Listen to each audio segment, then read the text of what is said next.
સ્વામિનારાયણ હરે. એક ભરવાડ હતો. આખો દિવસ ઘેટા ચારે. સંતો એક ગામમાં આવીને ઝાડની નીચે બેસીને સત્સંગ કરાવતા હતા. કીર્તન ગાય, ભજન કરે. ભરવાડને મનમાં એમ થયું કે આ સંતો બહુ સુખ્યા છે. હું આખી જિંદગી જંગલમાં રખડ્યો, સંતોને કેવી શાંતિ બેસીને માળા ફેરવે. સંતો સાથે કોઈક ને કોઈક હોય, 5-7 તો સાથે જ હોય અને હું સાવ એકલો. હું ઘરે જાઉં ત્યારે મારી પત્ની મને વઢે. જ્યાં જાઉં ત્યાં અશાંતિ. ઘરે જાઉં તો અશાંતિ અને જંગલમાં આવું તોય પણ અશાંતિ. આવો વિચાર કરતા ભરવાડ સંતો પાસે ગયો. પગે લાગીને કહ્યું, હે મહાત્માજી, મારે સાધુ થવું છે. સંતોએ આ ભરવાડની વાત સાંભળીને પૂછ્યું, તમને સાધુ થવાનો સંકલ્પ કેમ થાય છે?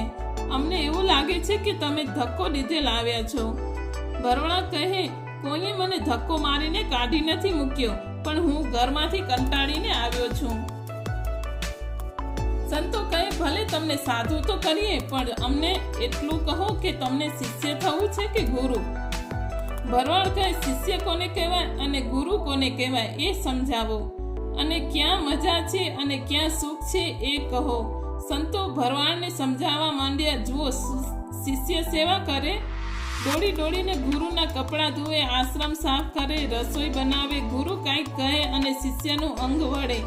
અને ગુરુ હોય તે તકિયા ઉપર બેસે, માળા ફેરવે, શાસ્ત્ર વાંચે. શિષ્ય ગુરુને પગે લાગે, ગુરુની વાહ વાહ થાય, એમનું માન સન્માન આદર સત્કાર થાય. ભરવાડ કહે, આવડી ગુરુની મોટી વાત, તો મારે ગુરુ બનવું છે. શિષ્ય બનીએ તો પાછી એ જ લફ. સંતો કહે, જો તમારે ગુરુ બનવું હોય તો ભલે આ તકિયા ઉપર બેસી અને આખો દિવસ માળા ફેરવજો. સંતોએ આ ભરવાડને ભગવા કપડાં પહેરાવ્યા અને ગાડી તકિયો ઢાળી દીધો. પણ ભરવાડને ખબર નથી કે ધ્યાન પૂજા કેમ કરાય. છતાં મનમાં થાય છે કે ઓહો, કેવા જલસા! લાડવા, ખીચડી, શીરો જમવા મળે. વાહ! ભરવાડ તો રાજી થઈ ગયો. સંતોએ ભરવાડને ભલામણ કરી, ગુરુજી, તમારે ગુરુ થવાનું, પણ એક વાત યાદ રાખજો, તમારે કાંઈ પણ બોલવાનું નહીં, છાનામાના બેસી રહેવું.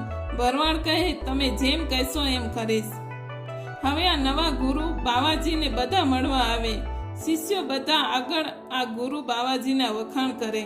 જુઓ, આ અમારા ગુરુ કેવા પ્રતાપી છે. આજ સુધી 25 વર્ષો થયા મૌન વ્રત ધારી રહ્યા છે, અને એટલા તો તપસ્વી અને ભક્તિવાન. આવી રીતે ખૂબ પ્રશંસા કરે. ભરવાડ આ સાંભળી મનમાં રાજી થાય. વિચાર કરે કે જુઓ તો ખરા, પેલા બકરા ચારીને થાકી જતો, પીવા માટે પાણી પણ ન મળતું, અને અહીં તો મારા શિષ્યો પાસેથી પાણી માંગુ તો દૂધના પ્યાલા પીવા મળે છે. એક દિવસે ભરવાડ ઝાડ નીચે ગાડી તકિયો ઢાળીને બેઠો હતો. ત્યાં તો ઘેટાનું ટોળું આવ્યું. જંગલમાં કૂવો હતો. એ કૂવામાં ઝાંખરા અને કાંટા હતા. એમની આજુબાજુ પથરાની ભીંત બાંધેલ હતી, એ પણ તૂટી ગયેલી. તેમાં એક ઘેટું પડ્યું. આ જોઈને બીજા બધા ઘેટાને એમ કે આ કૂવામાં મજા છે, તેથી એક પછી એક મંડ્યા કૂવામાં પડવા. અને ભરવાડ આ બધું ઝાડ નીચે બેસીને જોયા કરે.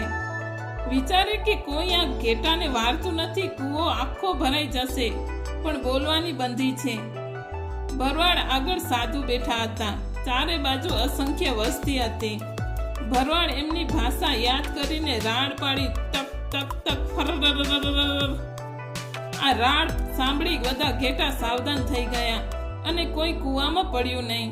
સંતો ભરવાડની રાડ સાંભળીને ગુરુજીને સભાજનો ન સાંભળે તેમ વઢવા માંડ્યા. અમે તમને કહ્યું હતું કે તમારે કાંઈ બોલવાનું નથી, મૌન રહેવાનું છે, તોય બોલ્યા. હવે શું કરશું? બધા શિષ્યો મૂંઝાઈ ગયા. હવે કાંઈક કરવું પડશે, નહીતર આપનું કપટ ખુલ્લું થશે. શિષ્યો સભાજનો તરફ બોલવા માંડ્યા, વહાલા ભક્તજનો, ધન્ય ઘડી, ધન્ય અવસર. આજે કેવો દિવસ આપણને સૌને પ્રાપ્ત થયો. ભક્તો, 25 વર્ષોના વાણા વીતી ગયા. અમારા ગુરુજીએ મૌન વ્રત ધાર્યું છે. તમારા કેવા મહાભાગ્ય કે તમે બધા અહીં આજે આવ્યા અને ગુરુજીની વાણી સાંભળવાનો તમને મોકો મળ્યો. કેવી એમની અમૃત જેવી વાણી તમે સાંભળ્યું ને ગુરુજી કહે છે કે તમારા સૌનું કલ્યાણ થશે. માણસોએ જવાબ આપ્યો કે સાંભળ્યું તો ખરું, પણ અમને એ કહો કે તક તક તક ફરરનો અર્થ શું થાય? સંતો કહે તક તક ફરર એટલે તમે બહુ ભાગ્યશાળી છો કે ભગવાન ભજવાની તક મળી છે. એ તક ચૂકી ન જવાય. ભજન કરજો ભજન. જો એક વખત તક ગઈ તો એ તક ફરી નહીં આવે. ભવસાગરનો ફેરો આવશે. આવી રીતે સંતો સભાજનોને સમજાવે છે, પણ ગુરુને કાંઈ ગતા ગમની ખબર નહીં. એક શબ્દ પણ સમજ્યા નહીં. બસ આરામથી ઢોલિયા ઉપર બેઠા છે. આ વાતનો સિદ્ધાંત એ છે કે આ ચોગડિયું આવ્યું છે ભગવાન ભજવાનો. હવે આ મળેલી તક જવા ન દેવી. ભરવાડને કાંઈ આવડતું નહોતું, પણ તક મળી તો એમનું કામ થઈ ગયું. તેમ આપણને કાંઈ નહીં આવડે, પણ જો ભગવાનની મૂર્તિમાં આપણી મનની અખંડ વૃત્તિ રહેશે તો આપણું કામ થઈ જશે. એક વાત સારી રીતે સમજી રાખવી કે આપણી નિષ્ઠા દ્રઢ જોઈશે. નિષ્ઠા નહીં હોય ત્યાં સુધી ભગવાનના ધામને નહીં પમાય. સજાન સ્વામી મહારાજની જય.